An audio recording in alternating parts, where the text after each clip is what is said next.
Camarim, com Marco Aurê, ao vivo.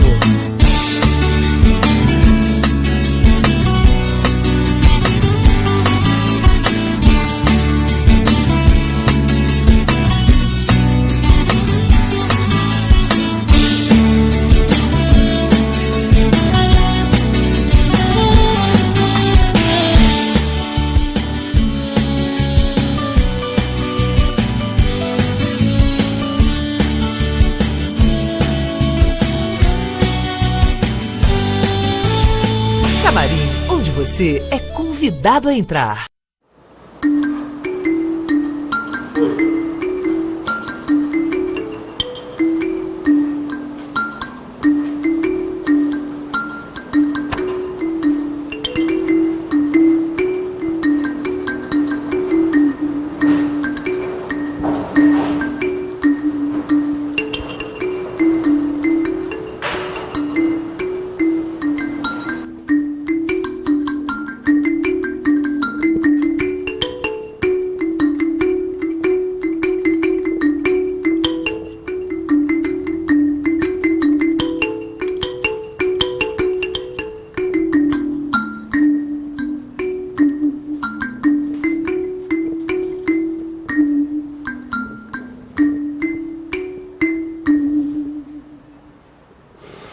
Seja bem-vindo a mais um Camarim ao vivo pela Rede Petrópolis de Televisão, canal 10 e também via internet redepetrópolis.com, tvredepetrópolis.com.br e você assiste o programa em tempo real.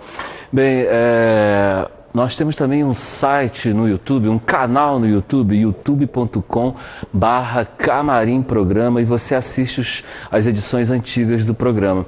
Estão faltando muitas edições, mais de 20 edições ainda que não foram postadas, mas que em breve a produção irá se encarregar dessa façanha de postar no canal youtube.com/Camarim Programa. E também Facebook, nós temos uma fanpage também, Camarim Programa, facebook.com/Camarim Programa. Bem, você pode ver a ambientação aqui, nós temos artes visuais aqui hoje no programa, né, que é da nossa convidada especial, que você já saberá quem é dentro de instantes. Vamos falar um pouquinho sobre a carreira dela, né? Ela é artista visual, faz licenciatura em artes visuais pela Unopar, fez cursos livres de escultura, audiovisual, grafite e design gráfico, oficinas de artes visuais e de pintura. Em 2001, fez curadoria de arte para a Galeria da Escada no restaurante Abrantes, no Rio de Janeiro. Em 2011, foi proprietária de galeria de arte em Amsterdã, na Holanda. Realizou cerca de 16 exposições individuais entre 1997 e 2014 nas cidades de Amsterdã, Armação de Búzios, Barcelona, Cabo Frio, Petrópolis e Salvador. Teve participação em 9 exposições coletivas entre os anos de 1999 e 2014, também em diferenciadas cidades. Executou cenários também para peças de teatro. É conselheira do segmento de artes visuais do Conselho Municipal de Cultura de Petrópolis. Ela irá falar sobre a carreira dela dentro de instantes aqui no Camarim. Faremos o nosso peculiar suspense e você já saberá quem será a nossa convidada especial. Não sai daí porque você também é convidado a entrar no Camarim.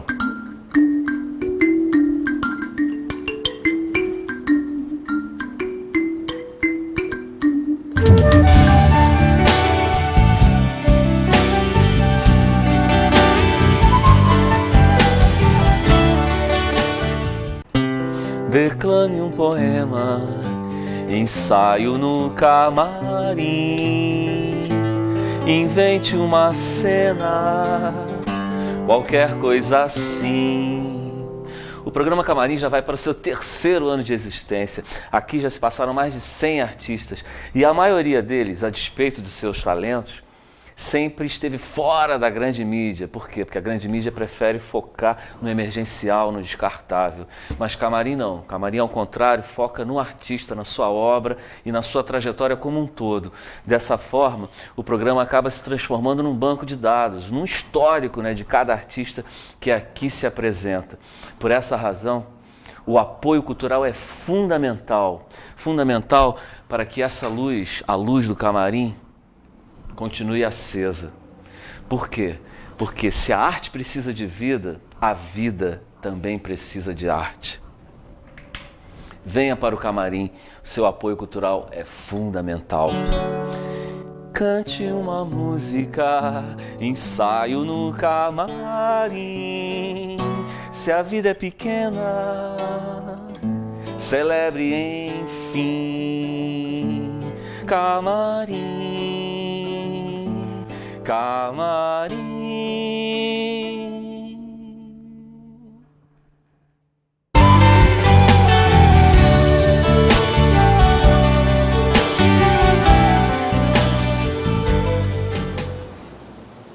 E você está no camarim, que hoje entrevista a artista visual Josana Vale. Muito Josana, obrigada. seja bem-vinda ao camarim.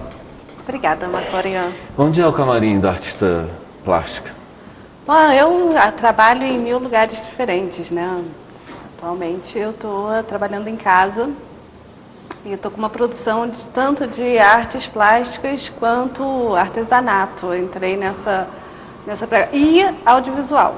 É assim a minha produção mais recente. E o camarim é o ateliê, seria o local? O camarim é o meu ateliê, com certeza. E onde fica seu ateliê atualmente? Fica na rua Antônio Machado, ali no centro, próximo da UCP. E você, vamos lá para trás, o que te levou a fazer arte? Bom,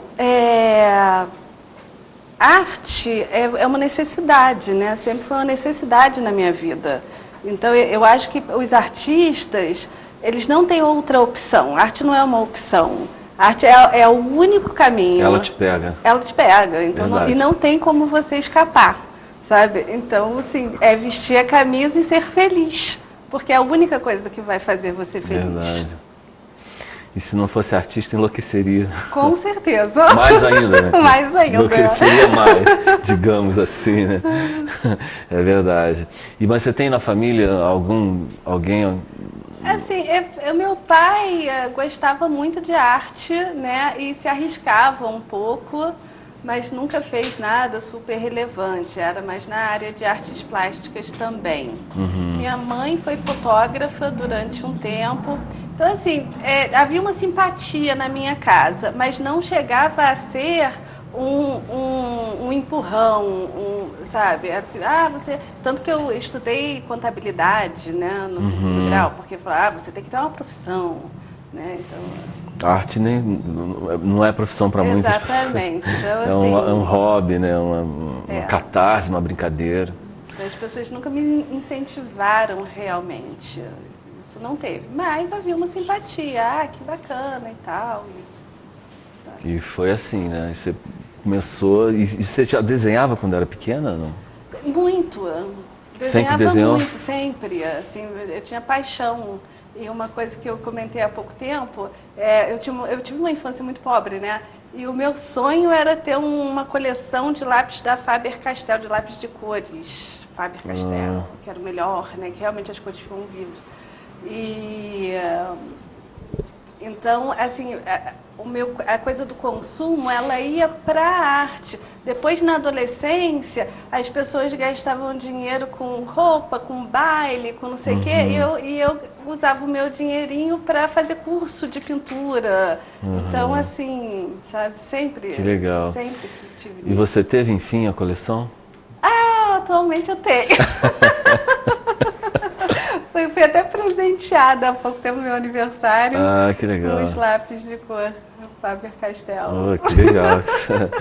Eu comentei com alguém sobre isso. E por isso está assim fresco na minha memória. Momento histórico, né? Pois é. Receber essa... Bom, então você começou desenhando. Você desenhava em 6B, em grafite? Não. Eu desenhava em lápis de cor e depois, quando era pequeno, lápis de cor, lápis sempre coloridos. Sempre coloridos. Material para criança mesmo, né?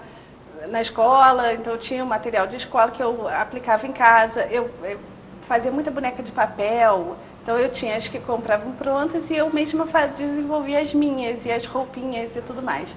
E aí, depois, na adolescência, eu fui fazer curso de pintura e aí já parti para tinta e já abandonei o desenho.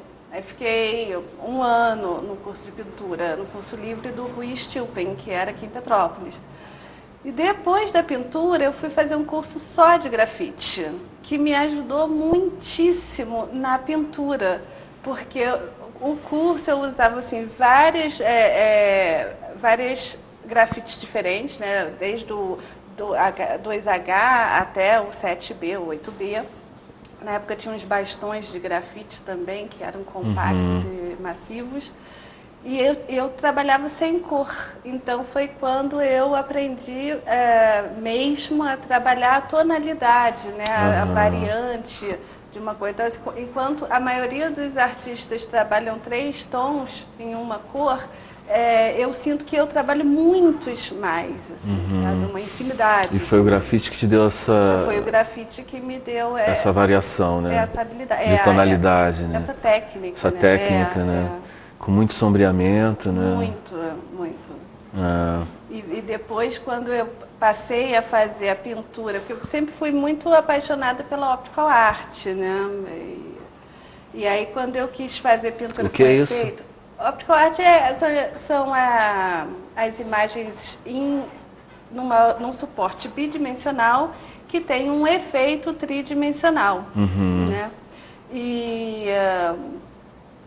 E aí, quando eu... Assim, às vezes você consegue isso só com desenho, e às vezes não, com a variação de tom também. E eu uso os dois, eu uso o desenho e a variação de tom.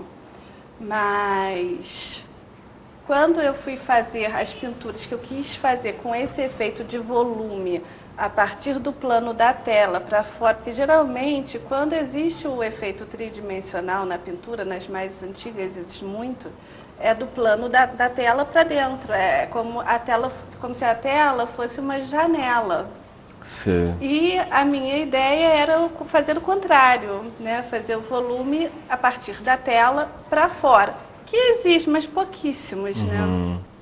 E aí, essa coisa de variar o tom me ajudou muito. Essa variação de perspectiva, essa variação de plano, você tem algumas pessoas que você poderia citar que te influenciaram, alguns pintores, alguns artistas? Tem um estrangeiro que é Vasarely, Victor Vasarely.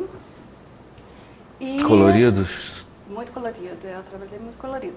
E tem um brasileiro também que me influenciou bastante, que ele é arquiteto e artista plástico, que chama Janilson Pedra, ele é de Salvador. E na época que eu morava lá, eu morei em Salvador de 97 a 98. O trabalho dele foi muito impactante no início da minha carreira. Em Salvador? Em Salvador. Como é que foi a vida lá? Bom, em Salvador foi assim, eu fui para passar um mês de férias e acabei ficando. Eu quase morei na Bahia também, no sul da Bahia. Uma ocasião que eu fui trabalhar lá. Tem uma coisa assim que te abraça. Tem, é energético, é calórico. Assim, é aconchegante. Você não quer ir embora, porque as pessoas te prendem, a energia do lugar te prende. Você sente assim, acho que até a água do mar ser quentinha, você se sente acolhido, sei lá. Acolhido, é interessante. Então, assim, eu acabei ficando. E foi fundamental na minha vida, porque foi lá que eu comecei a minha carreira profissional. Que em Petrópolis eu fazia arte por hobby. Lá você se profissionalizou, vamos dizer Lá assim. eu tive, era a única alternativa que eu tinha, porque o desemprego era muito grande, os salários em Salvador são muito baixos. Então, eu vendia, eu fiz uma série de pinturas em papel e passei a oferecer para as pessoas, olha, essas são minhas pinturas, esses trabalhos que eu faço, se você quiser eu amplio e passo por uma tela no tamanho que você quiser e tal. E assim eu comecei a viver da minha produção artística, em 1997, sabe? Aí foi muito bacana, essa minha estada em Salvador foi ótima, porque lá se produz muita arte na Bahia. Foi uma iniciação? Foi. Assim, Se produz muita arte. muita arte. E na época tinha um artista que estava assim, em ascensão, o nome dele é Bel Borba. E aí eu fui a uma galeria, vi o trabalho dele, e eu já queria conhecer, eu queria conhecer esse Bel Borba, porque era o cara que mais falava, assim, né, na época. E aí eu falei, ele apareceu na galeria, eu falei, puxa, que bacana, eu queria tanto te conhecer, queria mostrar o meu trabalho, eu estou começando agora, eu era muito jovem, eu tinha 22 anos naquela época. E aí ele falou, tudo bem, leva o seu trabalho. E aí eu peguei as 10 pinturinhas que eu tinha, que eu oferecia para as pessoas, ele me deu o endereço do ateliê dele, que era um galpão enorme, aí, com muito material. E aí ele olhou e falou, mas cadê seu trabalho? Eu falei, não, esse é meu trabalho. Ele falou, desculpa, eu não posso avaliar um artista vendo assim, essa quantidade de trabalho, pelo menos 100 peças. Eu olhei para ele e falei, eu falei, como assim? Eu tenho que ver, para eu poder avaliar a sua obra, eu tenho que ver uma obra extensa. Você não pode chegar aqui com 10 pedacinhos de papel pintados para eu te avaliar como uma artista.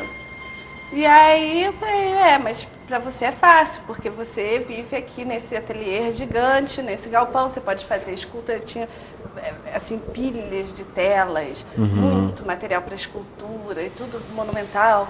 E aí ele falou para mim, olha, artista que é artista, pega um caquinho de tijolo no chão que encontra na rua, risca em qualquer superfície e faz arte.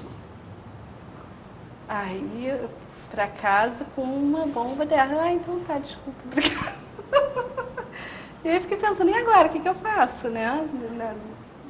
Era um desafio, foi um momento tão crucial, porque naquele momento, eu pensava, ou eu desisto, ou eu vou fazer essas peças para mostrar para esse cara e mostrar para ele que eu sou artista. Né? E foi o que eu fiz. Aí eu recolhi uns jornais velhos, né, entre os vizinhos. Falei, você tem jornal velho aí e tal? E peguei um resto de tinta que eu tinha, pedaço de carvão, não sei o quê. E fiz 90 pinturas e desenhos. Aí juntei aquele bolão assim, de jornal, botei debaixo de branco. Fez isso em pouco tempo, essa semana. Produção? E aí liguei para ele e falei, oi, tudo bem? Olha, lembra de mim? Eu tive no seu ateliê. Claro que lembro. Então, eu tô com algumas peças a mais e gostaria de te mostrar. Ele, tudo bem, eu estava fazendo mosaico na época, num lugar público. E eu fui lá mesmo. Eu falei, aqui, ó, tá aqui. Pá. Nossa, e foi o máximo. Porque esse cara, ele abriu muitas portas para mim. Sabe? Porque ele já era um artista conceituado lá? Muito conceituado, E aí foi bom para minha autoestima, foi bom para tudo. E foi nessa que eu comecei a minha carreira profissional, digamos assim. Que legal. Você estava falando de perspectiva, eu lembrei de um grande artista que eu sou apaixonado e que é assim um mestre em perspectiva em preto e branco, que é o Escher, né? O Escher, Maurício Cornelius Escher. Aliás, a produção artística da Holanda é assim, fantástica, artes visuais, né? Incrível, né? Assim, parece que é o país das artes visuais, né? Assim, no mundo, né? Tem muitas referências. É impressionante. Né? Muitos artistas que viraram referência, holandeses. Você tem um deles aí, né? O Wimmer, né? A menina com um brinco de pérolas. Já é outro assunto, né? A gente vai falar daqui a pouco sobre isso. Mas podemos falar, já que você pegou, vamos falar sobre isso. Isso daqui é o seguinte, eu viajei, né, para alguns lugares e morei fora, morei na Holanda durante 5 anos e meio. E toda vez que eu vinha ao Brasil visitar a minha família e parei, mesmo quando eu ia passear, eu sempre trouxe muitos souvenirs, porque os souvenirs lá são baratinhos e são lindos. E aqui em Petrópolis a gente não tem souvenir baratinhos e bonitos, sabe? Não tinha. Então isso sempre me incomodou muito, porque eu queria levar para lá, né, para ir para os meus amigos de lá e ficava assim, gente, não vou levar uma coisa dessa e tal. E aí ou era muito barato, com aparência de barata, que quebra à toa e tal, não sei o quê. Ou era caro, um souvenir não pode custar R$30. Não. Eu acho. Né? É souvenir. Não para mim, né? E na Europa, um souvenir custa entre 50 centavos de euro a €1,50. esse é o preço de souvenir, para você pegar Sim. 20 e distribuir para os seus amigos, entende? Aham. E aí eu já E na verdade ele presta um bem que vai além disso, né? Claro, Um ele bem de divulgar a lugar cidade, que você esteve, aquece o turismo, né? Você chega na casa de Muito. alguém e vê na geladeira né? Ó, que lugar bonito, É. dá vontade de ir. Fulano trouxe para mim de não sei aonde, Aham. né? E aí eu fiquei pensando durante muito tempo o que eu poderia fazer para Petrópolis, para oferecer um souvenir de Petrópolis. Petrópolis é uma cidade turística, a gente Sim. recebe muito turista nessa cidade, e que fosse bonito e bem acessível. E aí eu tive essa ideia de fazer como eu trabalho com pintura, né? Eu pensei, vou fazer uma miniatura de um quadro do século XVIII, século XIX, que é assim, a identidade de Petrópolis é coisa da família imperial e não sei o quê. Então eu fiz alguns pontos. Vamos ver se dá para o Rogério capturar aí. Esse é o Quitandinha. Deixa eu ver aqui. Aqui mais perto, né? Por exemplo, aqui é o Palácio de Cristal. Aí eu fiz vários ícones de Petrópolis, como se fosse um quadrinho, né, em Quitandinha. miniatura.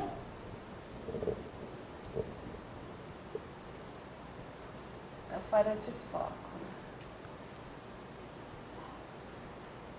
Esse aqui é o quê? Esse Palácio é o Palácio Cristal. de Cristal, Isso, Palácio de Cristal. Esse é o Palácio Rio Negro. Tem muitos, né? Eu trouxe só alguns, assim. Cabeça para baixo? Não. Aqui tá certo. E aí tem a moldura, né? A moldura, atualmente eu faço de resina Legal. e faço a pintura manualmente, a pintura da moldura. E aí as pessoas E essa gostavam tela, e são muito. fotografias, né? Você trabalha ela, você dá uma... Uns são pinturas que eu fiz e reproduzo. Ah, pinturas mesmo? Outras são fotografias que eu tirei.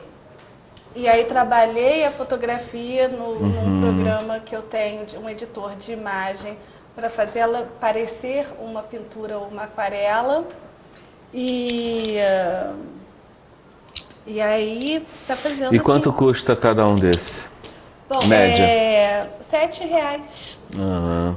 atualmente. E a pintura da moldura é feita à mão, sabe? 3 por 15. 3 por 15, claro. Bom, mas tinha muita gente que amava e falava assim, ai, que lindo, mas eu moro no Rio, venho aqui toda hora, então não vou levar uma lembrança de Petrópolis, né? O dia que eu for visitar alguém fora e tal. Mas é muito lindinho e tal. Eu fiquei pensando, pô, tinha que desenvolver alguma coisa para essas pessoas também. E aí me veio a ideia de fazer reproduções de obras de arte clássicas, né? E as pessoas adoram. Então, assim, a Mona Lisa, por exemplo, vende super bem. Eu fiz a Menina do Brinco de Pérolas. A Menina do Brinco de Pérolas, do Wimmer. Será que dá para captar aqui? Eita! Onde estamos? Temos essa de cá, né, Rogério? Ele está cortando aqui, ó. Aí, Jean Halbrich e Rogério Avelino. Olha, ela é linda sempre. E o Peter na área.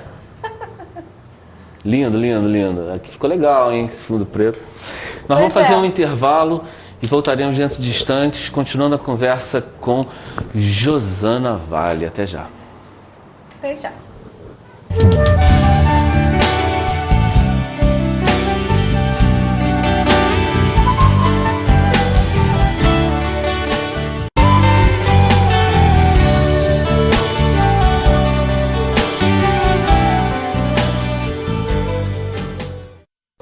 E você que chegou agora, acaba de adentrar no camarim, esse local íntimo, onde os artistas se vestem, se despem, se vestem novamente, vão para o palco e não vão para o palco.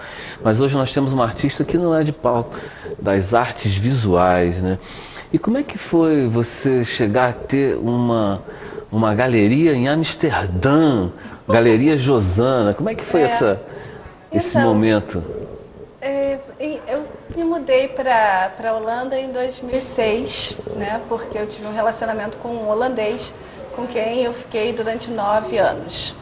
E a gente ficava em dúvida se ele viria morar no Brasil ou se eu iria morar na Holanda. Ele era artista também? Não, pois é, por isso eu me mudei para a Holanda, porque se ele viesse para o Brasil, nós teríamos que nos mudar para uma cidade grande no Brasil, no Rio ou São Paulo, e eu não queria. Ele é engenheiro de avião, né, de aviões. E aí, lá eu quis trabalhar, então primeiro eu abri um ateliê e produzi bastante, e depois surgiu essa oportunidade da galeria, porque eu queria comercializar o meu trabalho. A galeria só expunha você? A princípio, sim. Era uma galeria própria? Era a minha galeria para expor o meu trabalho. E aí, ficava numa rua que chama Spiegelgracht, que ela é atrás do Rijksmuseum, que é o museu mais importante da Holanda. E essa rua é uma rua que só tem galerias e lojas de antiguidades. Então ou é antiquário ou é galeria de arte. Então, era perfeito, sabe? O problema, assim, é que a Europa entrou numa crise horrível, né? Que começou com a quebra lá da Grécia e tudo mais. E o dinheiro ficou escasso e é o primeiro setor que sofre, né, é o setor da cultura, não tem jeito, principalmente a arte visual. E, além disso, o problema da imigração de muçulmanos na Europa. Já estava assim? Já estava assim. Naquela época, em 2011, era muito difícil para mim. Porque, como eu tenho uma aparência de norte-africana, né, eu poderia ter nascido no Marrocos ou na Algéria, enfim. Então, as pessoas, os holandeses olhavam para mim...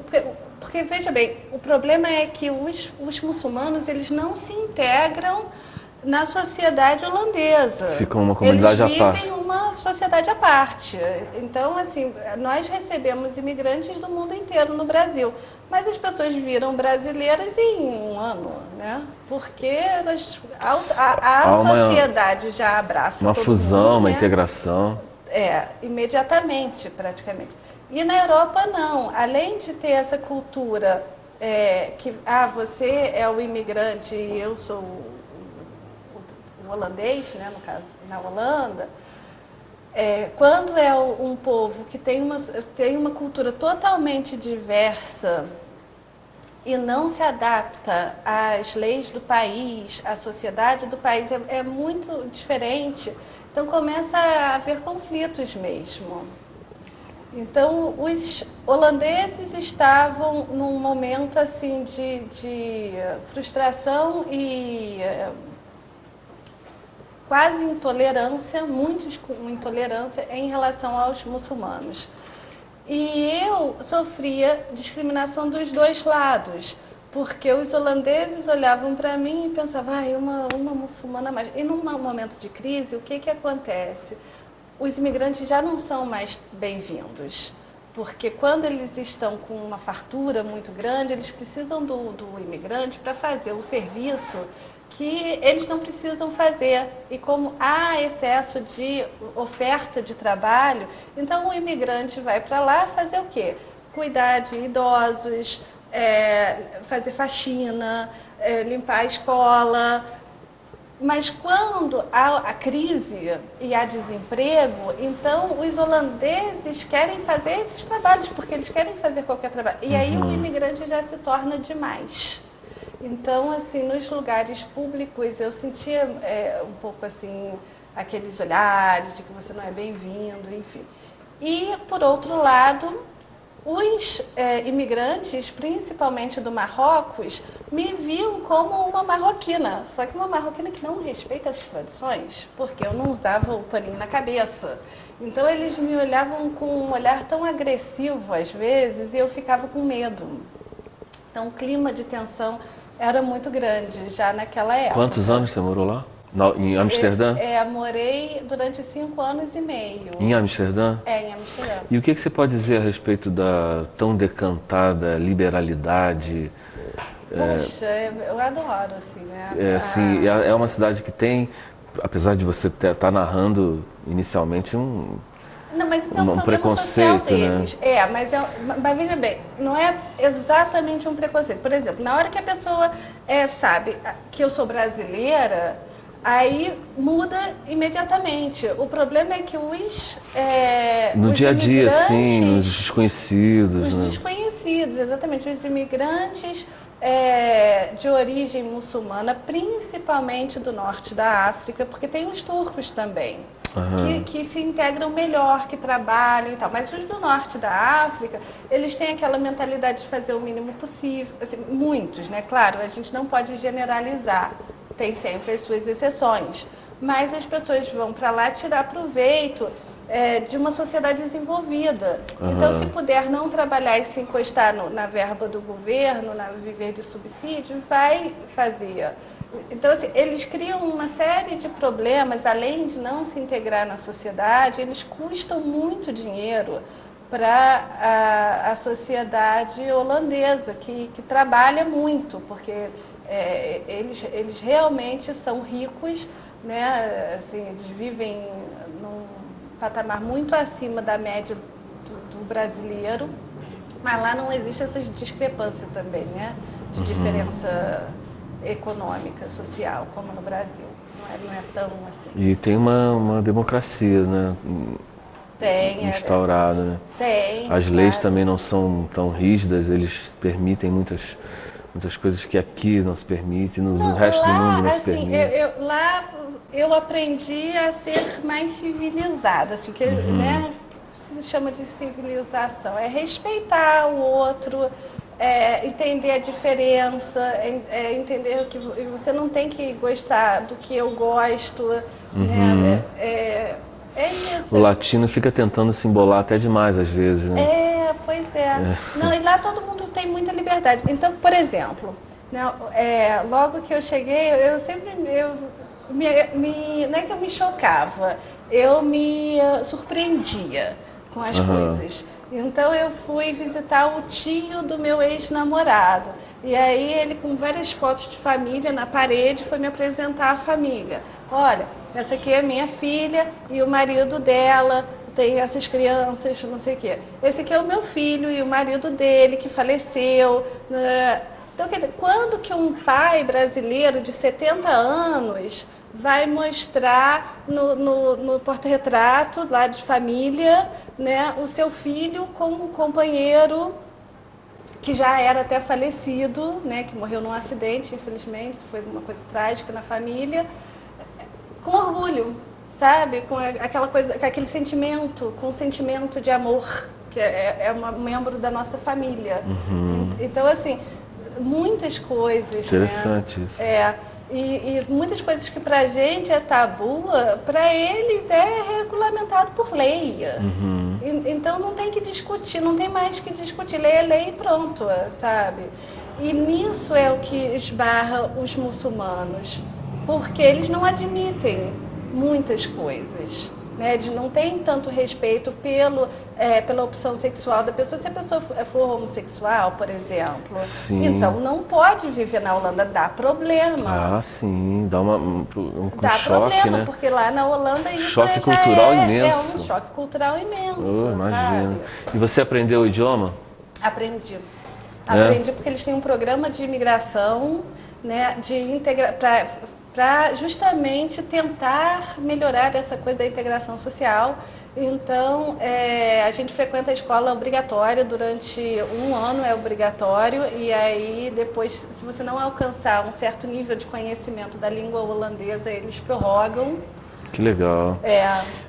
Nessa câmera aqui, se eu não fosse artista, eu seria mais louco em holandês. Se eu não fosse artista. Of ik niet kunstenaar zou ik even hacker worden. Lembra o alemão, né? Assim, tem lembra muito, a língua germânica, né? Lembra. Interessante.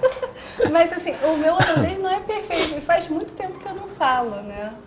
Mas Se comunicava, né, eu continuo em contato com muitos amigos na Holanda e sempre me comunico em holandês com eles, assim, sabe, pelo Skype ou por mensagem, porque eu não quero perder isso, né? Me custou tanto aprender holandês. E também para quem mora lá, né, para o nativo, é legal que você fale a língua dele, apesar dele normalmente falar inglês, né? Todos falam inglês. Mas é bacana você falar a língua dele, né? É muito mais simpático. É uma adaptação também, muito mais simpático. Claro, claro. Se mostra integrada. Muito, isso é muito fundamental. Assim, existem pessoas, mesmo brasileiros, que quando vão morar fora, eles vão morar fora e continuam frequentando a roda de brasileiros. Então, assim, vive tipo um gueto, assim, uma coisa assim, que fica aquela coisinha. Não fazem parte da sociedade, sabe? Eu quis, já que eu vou morar lá, eu quero realmente morar lá. Eu quero comer a comida holandesa, eu quero frequentar os eventos holandeses, as festas nacionais holandesas, quero falar com o povo holandês. Então, assim... Levar marmita para onde você for, você não vai provar a comida do local, né? Da região. Tá fora isso. E aí, eu gostei muito, sabe? Foi uma experiência incrível na minha vida. Eu cresci muito como pessoa, foi muito importante para mim esses anos que eu morei fora. Só que, como o relacionamento estava assim... difícil, né? Porque o relacionamento acaba, né? A gente sabe. Tem um prazo de validade. Né? E aí... Às vezes as pessoas não aceitam, né? Mas ele tem fase, até pode ter uma renovação, mas... Precisa ter uma morte, né? Precisa, pois é. Ter mortes, ou mortes no sentido figurado, obviamente. Então, assim, a gente tem que aceitar e tem que tentar ser feliz. E aí... ficar lá sozinha naquele momento, né, não era uma opção. Por causa dessa coisa, tanto da crise econômica, porque a crise afeta diretamente a maneira com que a sociedade trata o imigrante. Então, assim, eu pensei, não, aí é melhor eu voltar para o Brasil. E foi boa essa volta para você? Poxa, assim, eu voltei muito feliz que eu estava voltando para o Brasil, né? Mas quando eu cheguei aqui, eu levei 2 anos para me readaptar. E as pessoas falavam para mim, Jô, você leva 6 meses para se adaptar num novo lugar. E 2 anos para se readaptar num lugar antigo. E é verdade. Isso como um padrão estabelecido, tendencial? Não, pesquisa, já pesquisaram Como é que é? sobre isso. Você leva 6 meses para se adaptar num lugar que você nunca morou antes, um lugar totalmente novo onde você não conhece ninguém. Né? Não é o caso em Petrópolis, não? Para você? Não, mas quando você volta para um como lugar se tivesse zerado. Você leva 2 anos para se readaptar a um lugar que você já conhece, que você já viveu, que são suas origens. Mais ainda? Você leva mais tempo para se readaptar. Onde você já conhecia? Onde você já conhecia. Do que um lugar diferente. Do que um lugar diferente. Um lugar diferente, a adaptação é muito mais rápida.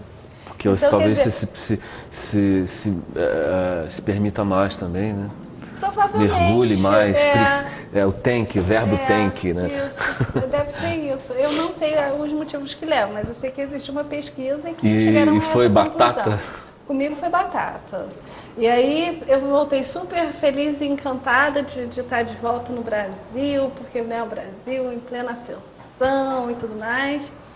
E quando eu comecei a ver que assim, né, o transporte público não funciona, é precário, né, que as pessoas marcam o horário e não cumprem, porque eu me desacostumei disso, né?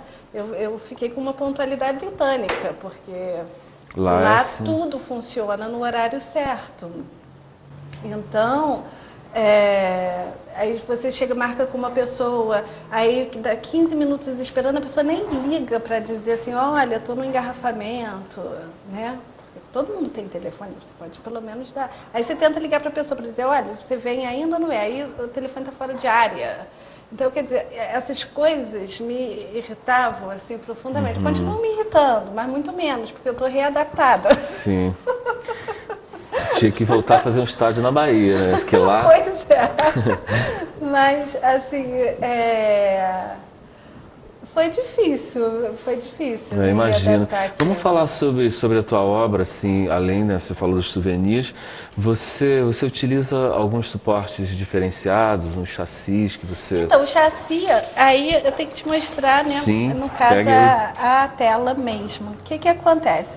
Eu, quando tive vontade de fazer formas geométricas que não fossem em linha reta, porque a linha reta, ela é muito rígida e dá uma ideia masculina, né? Eu acho que a feminilidade, ela tem muito a ver com a curva. Então, assim, quando eu quis trabalhar a curva e tal, eu achava que o limite do suporte, né? O limite da tela em linha reta incomodava, não ficava bem. Então, eu resolvi inventar o chassi, né, em linha curva para acompanhar o desenho aqui, ó, da minha tela. Então, aqui, o método, a técnica que eu usei para fazer esse trabalho é muito tradicional, que é pintura mesmo, né, com tinta acrílica sobre tela. Você vê que a tela ela está esticada aqui. Esse é o chassi que eu mesma faço. Eu sou muito artesanal também, né? Eu faço o trabalho todo, eu faço o chassi. E você corta essa... Eu corto com a máquina tico-tico. Ah, interessante. Eu corto, aí depois eu estico a tela, E aí eu dou a base, para Entendi. finalmente poder pintar. Assim, até eu poder pintar mesmo, aquela coisa artística, nossa, já trabalhei tanto que às vezes estou até cansada. Eu vi no teu release e você explora outros formatos também, né? Também, além né? desses, né? Totalmente redondo também. Sim. Inclusive eu trouxe umas fotos. Depois, ainda tem um bloco, me parece. Tem um bloco ainda? Não, a gente está que seguindo. pena. Até teria, mas a gente acabou seguindo direto. Eu acabei esquecendo de passar as fotos. Você está com as fotos em papel? Não, estão digitalizadas, Não, né? Ah, tá. Chegou a pegar aquela lá, Rogério? Não, acho que o Rogério... tá no fundo aquela... Você intitula as obras? Não. Tá bonito Não, a imagem. geralmente não. A menos que... Assim, título, né? É muito difícil, eu acho. Porque eu acho que quando um artista coloca o título numa obra abstrata, ele, de alguma maneira, conduz o espectador a sentir, né? A ter uma experiência estética Limitada. que ele teve. Eu gosto de dar total liberdade ao espectador da minha obra. Então, quando você coloca um título... Você remete ele a uma situação que talvez não seja aquela que ele esteja viajando. Não, o cara está viajando uma outra coisa totalmente diferente, sabe? Mas quando você coloca o título, você já limitou a criatividade Do observador. do observador. E a participação do observador na obra de arte, na arte contemporânea, é muito fundamental. Sabe? Então, apesar de eu ter um trabalho ainda bem fechado, porque a pessoa viaja pouco, né? Assim, não é tão abstrato quanto de, nessa mancha, né? Como as pessoas olham para as nuvens. Não, eu tenho uma forma, né? Mas apesar disso, eu quero que o espectador sinta a obra da maneira dele, sabe? Não, eu quero interferir o mínimo possível. Tive uma ideia aqui, não sei se alguém já usou, fazer uma exposição e sugerir títulos. Sugerir títulos e depois fazer uma outra exposição com todos os títulos que foram sugeridos para aquelas obras. Já comprei a ideia. Pode usar.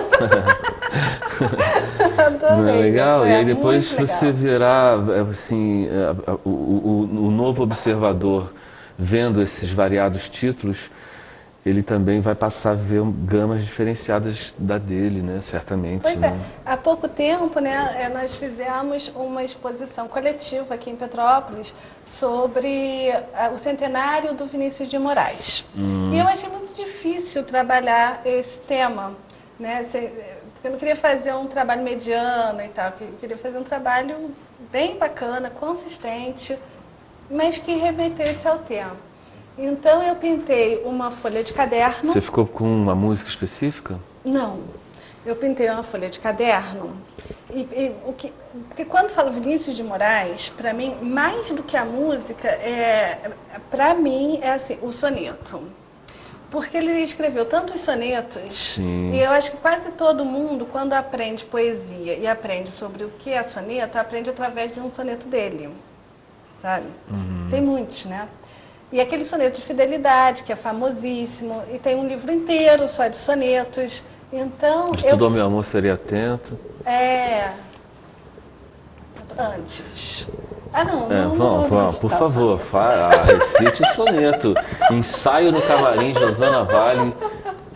Lembra? Mas eu não sei se eu me lembro do soneto todo. Tente assim, alguma. De tudo ao meu amor serei atento antes, e com tal zelo, e sempre e tanto, que mesmo em face do maior encanto, dele se encante mais meu pensamento.